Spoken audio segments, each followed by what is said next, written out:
كيف ويا جماعة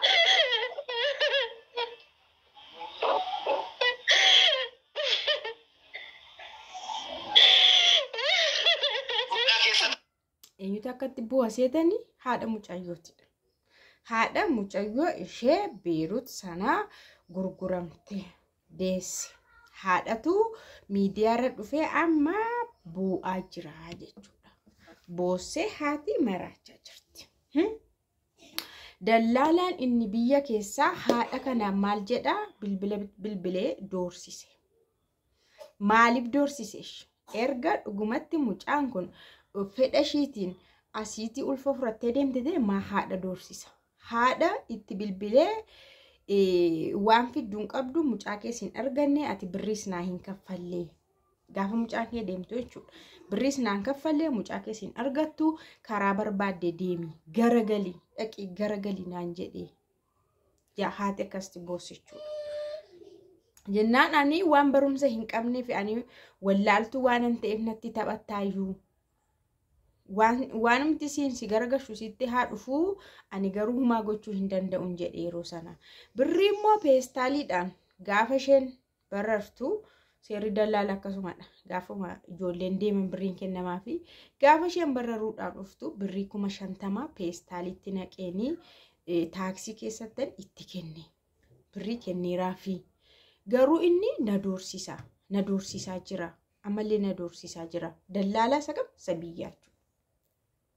Nagaan siniif haa ta'u kabajamtoota hordoftoota akkam jirtu nagaa keessanii ani baay'ee nagaa ku galata waaqaa ta'u baga jiraattan baga har'a geessanii waa'een mucayyoo kana dhugaa waaqa baay'ee nama dhibachuudha. Haati mucaan koo ani itti dhamanaa itti. Mucaan koo qulqulluudha itti. Mucaan koo waan akkasii hin beektu itti. Mucaan koo ana biraa baatee hin beektu. Guyyuma tokkoofu ana caala namni mucaa kiyya beeku hin jiru. Innaa obboleettii dura deeme. Obboleettiin dura deemtee abbaa malee guddistee haati kun ijoollee kana abbaa malee guddiseetti. Obboleettiin dura deemtee obboleettiin isaanii gargaaraa osoo jirtu hamma yoomitti ishee qofti nu gargaartee anis deemeen gargaaraadhaani mucaan kun waggaa 19tti haati. Ganaa mucaa waggaa 19tti. Kanaani kaanee mucaan kun takka na biraa baatee hin beektu takka waan akkasii keessa hin jirtu. Mucaan koo qulqulluudha anatu marammarsiifataa ture. Anatu doonduma faana deemaa ture iyyuu isheen humaa hin beektu. Kanaan deemtee erga gaafa deemtee hoo maallaqa ji'a tokkoofillee ergitee hin beektu. Mucaan awwaala kee turte eessa jirtire awwaalamtee turte bara eessa maallaqa ergite. Maallaqallee ergitee akka hin beekne bilbilallee akka seeraan hin bilbille bilbilteellee akka hin beekne haati haasofte jechuudha. Kanaaf immoo aan kan jedhe dallaalaan inni biyyaaf inni achi walii galanii isheen sun maalitti seetanii laayifii irratti isheen sunu mucaa si biraan fudhanna. Mucaa si biraan fudhanna bakka si biraan fudhanna mucayyooyyuu. Innaan hin fudhatamtu jette. Hin barbaachisu eessayyuu deemtu ana biraa sana imbaasii bichaa fudhata. Imbaasii qofaatu fudhata. Dubbiin ishii seera qabateera imbaasii qabateera. Imbaasii qofa. Tayyib maaliif didan akkasitti?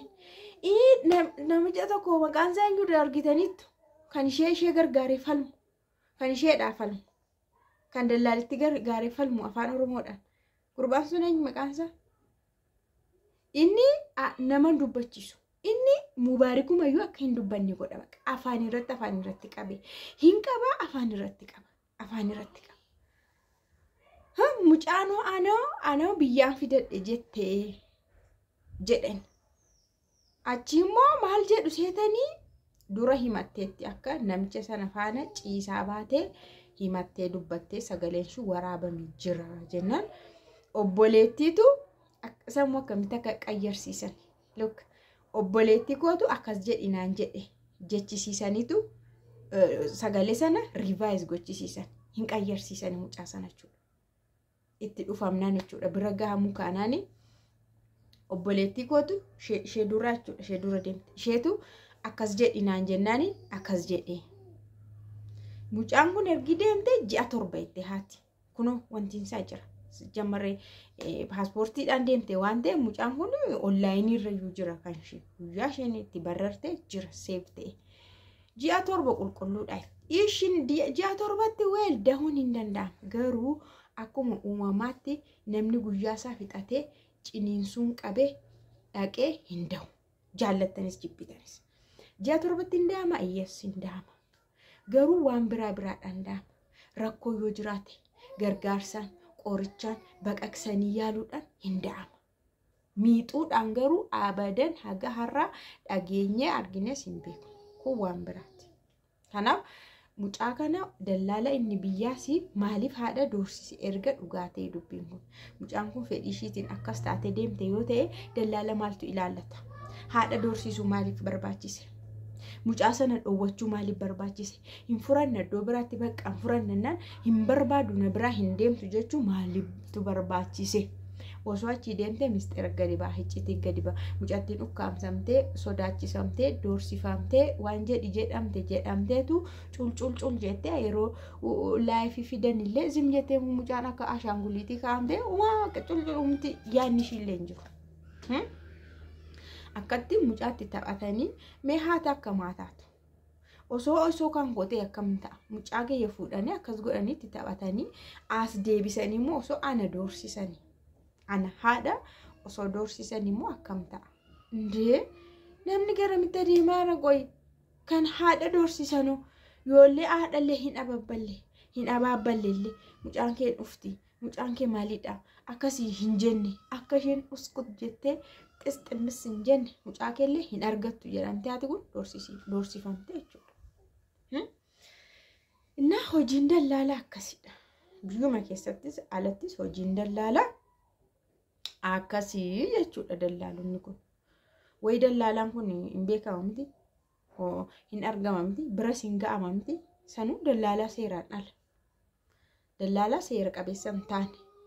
Dallaalonni koo seera qabeessa seera kan hin qabne illee jiru bar.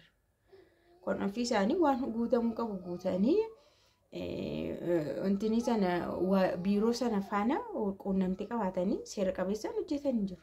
Kanuma akkanumatti ijoollee mafidee kennus jira guuree ijoollee mootummaan isan beeku eeyyama hin qabu ijoollee iddoo argee fidee paaspoortii itti kenna hin deeman ta'ee hin galan ta'ee hin du'an ta'ee achi ga'anii hin badan ta'ee wanti beekamu kan hin beekamne warra akkasii guutanii jiru. Innaa ammallee mucattii kanaafuu sagalee cimaa ta'amuu barbaachisa ganaa irra hojjetamee sagalee ta'amee malee dubbiin ishii baay'ee jabeessanii qabaniiru achittis qabaniiru asitti haatillee akka xisiin jenne haadhallee doorsisanii jechuudha. Haadhalleen doorsisu sodaachisu maaliif akka ishiin gadi baate hin dubbanne gadi baamee dubbatamna furmaanni hin dhabamu waan ta'eef. Ammallee sirriitti sagaleen ta'amuufi qaba mucattii kana miskiina dhugaa itti taphatte.